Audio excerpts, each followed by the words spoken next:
the recovery is actually starting with the quarter 4, 5.6%. So recovery is starting. That recovery is premised on the policies that the government has taken. That recovery is going to create a very strong momentum.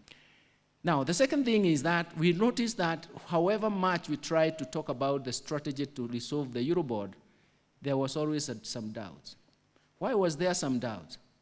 A big portion of the market, especially our microstructure of the market, believed that the government will still go to the market to buy dollars to effect payments of the Eurobond. And that is why all of a sudden the market coordinated itself to speculate on the dollar, and they were buying as many dollars as possible to try and benefit from the time the government goes into the market. But I also found that when we were looking at where is the activity after the Eurobond, it was actually in the forex bureaus. It was not for those people holding dollar accounts. So in a sense, they were bidding the price. Now, the second part of it is that also potential investors would not come to Kenya because they are actually saying we cannot invest in that country because they have not resolved the Eurobond. So the market was acquiring what I would describe as a waiting option. You resolve the Eurobond and then let's come. So we needed a mechanism to dislodge the market from that waiting option. And that is why entering the market was very, very important. In fact, when we were doing the road shows, I was describing it as let us deal with the elephant in the room. So in a sense, we said, let's try to de-risk this Eurobond, and then we will see how foreign direct investment cases and even the exchange rate, how it will respond. And we have seen that it has responded very well. Now, there are three advantages for us entering the market. First, information was processed appropriately and it reflects what we had anticipated. So there are no gaps now. But the second thing is that we get refinancing, and even now we can supplement with the measures that we wanted to get to do, Your Excellency, but the buyback is still an option now because we got 1.5, and then it means that we still have to provide 500 million. But by the third one is that we actually managed to restructure the maturity profile of future payments instead of having a bullet payment of 2 billion, because that is what was moving the market. 2 billion for that country called Kenya. Everybody anticipated that you cannot pay.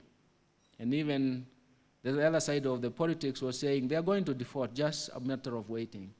But even internationally, when there is a coup in Niger, the Eurobond price interest rates will jack, isn't it?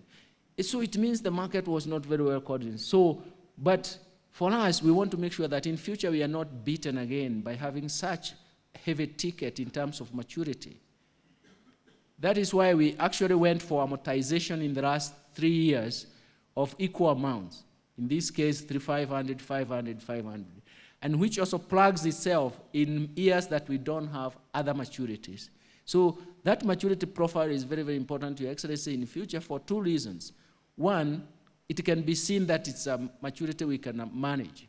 And two, we can actually now start igniting a very strong liability management that is going to help us move in that direction. We are now in a more certain world. Secondly, we're now flexible to use all the other instruments that we wanted to use. Third, the market has understood the strategy. They are quiet now. Actually, we have no noise. And the noise in the exchange rate is actually the positive noise. That is, it is appreciating. And the beauty about an appreciating currency in a floating exchange rate regime is that it provides a temporary nominal anchor to domestic prices. So it means that it's going to push inflation down. And even interest rates will come down. And we are going to actually have that period I would like to call a very vibrant period. Even during the road shows, there were investors who specifically said, yes, we're coming to the Kenyan market, but we are more interested in infrastructure bond. And we are also looking for future bonds. So foreign FDI flows, we also see it putting pressure on the exchange rate to appreciate. And for us, it's going to be positive. And All the other things I've talked about, exchange rate adding to the cost of living, domestic liquidity will improve. All these are positives that are coming up. And of course, the happy guy at the end of the day is the governor of the central bank, because he's going to be building buffers, his foreign exchange reserves, and building buffers for the future. For us, it is a happy ending. And for us, it's something that had given us some sleepless nights. Your Excellency, I think we can actually talk about a story that has come out very well. But it's also telling us, if we trust the market in the right, should I say, at the right day is when market is also responsive to listen to your story, to listen to our story.